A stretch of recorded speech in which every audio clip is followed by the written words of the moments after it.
Mpendwa msikilizaji wa JJ-Sang Creative Studio, karibu katika masomo ya kesha la asubuhi. Anza asubuhi yako kwa kuliinua jina la Yesu katika maisha yako. Yesu akiinuliwa juu, mioyo inaunganishwa, maisha yanabadilika, na Mungu akubariki. Piga pandana ya makelele, Yesu yuaja tena. Ipaza sauti, imba sana. Yesu yuaja tena. Anakuja, anakuja. Yesu yuaja tena.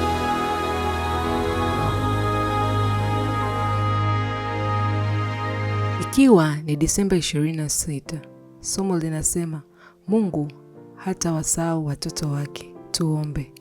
Asante Baba kwa kuwa pamoja nasi, asante kwa siku nyingine unayotupatia.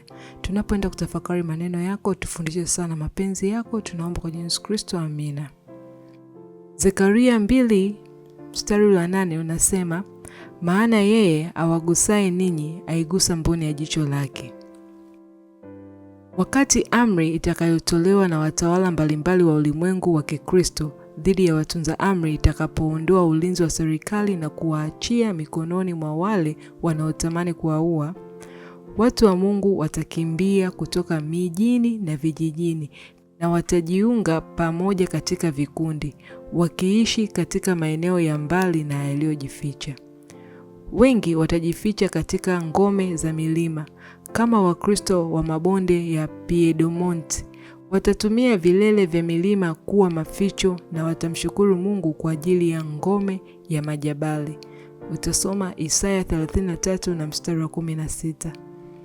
Lakini mengi katika mataifa yote na matabaka ya wote, ya juu na ya chini, matajiri na maskini, weusi na weupe, watatupwa katika utumwa wa kidhalimu na katili kuliko utumwa mwingine wowote ule. Wapendwa wa Mungu wanapitia katika siku za uchovu, wakiwa wamefungwa kwa minyororo, wakiwa wamefungwa magerezani, wakiwa wamehukumiwa kuuawa, baadhi wakiwa wameachwa wafe kwa njaa gizani na kwenye magereza machafu. Hakuna sikio la kibinadamu lililo tayari kusikia vilio vyao. Hakuna mkono wa kibinadamu ulioko tayari kutoa msaada. Je, Bwana atawasahau watu wake katika saa hii ngumu? Je, Mungu alimsahau Nuhu aliyekuwa mwaminifu wakati hukumu ilipomwaga juu ya ulimwengu wakati wa gharika?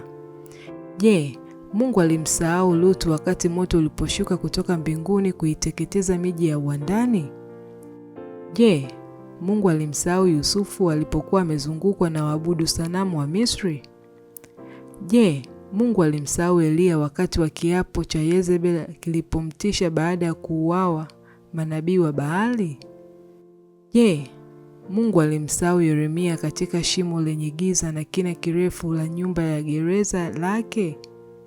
Je, Mungu aliwasahau vijana watatu wa Kiebrania katika tanuru liwakalo moto? Je, Mungu alimsahau Danieli katika tundu la simba? Ingawa adui waweza kuwatupa gerezani, bado kuta za gereza haziwezi kukata mawasiliano kati ya roho zao na Kristo.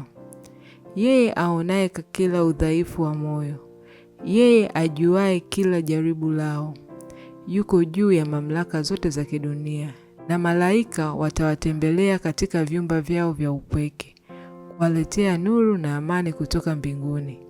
Gereza litakuwa kama ikulu, kwa kuwa wenye imani kubwa wanaishi pale, na kuta zenye huzuni zitaangaziwa kwa nuru ya mbinguni, kama wakati ule wa Paulo na Sila walipoimba nyimbo za sifa katika usiku wa manane katika gereza la Filipi. Utasoma Pambano Kuu ukurasa wa 515 na 516. Kwa shauku ya dhati, watu wa Mungu wanasubiri kuona ishara za mfalme wao ajaye. Nuru inaangaza juu ya mawingu yaliyoko juu ya vilele vya milima. Muda si mrefu kutakuwepo na udhihirishaji wa utukufu wake. Mbingu zinang'aa kwa pambazuko la siku ya umilele, na kama sauti nzuri ya nyimbo za malaika maneno yanasikika. Simama imara katika utii wako, msaada unakuja. Kristo, mshindi mwenyezi, anawavalisha askari wake waliochoka taji ya utukufu usioharibika, na sauti inatoka nje ya malango yaliyofunguliwa wazi.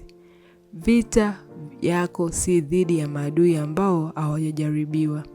Nimepigana vita kwa ajili yenu, na katika jina langu ninyi ni zaidi ya washindi. Utasoma Pambano Kuu ukurasa wa 521. Na huu ndio mwisho wa somo lisemalo Mungu hata wasahau watoto wake. Na tuombe. Asante Baba kwa kuwa pamoja nasi. Asante kwa somo hili zuri ambalo linatukumbusha kuwa hautatusahau daima. Tunaomba yote kwa jina la mwanao mpendwa Yesu Kristo. Amina. Anakuja, Yesu yu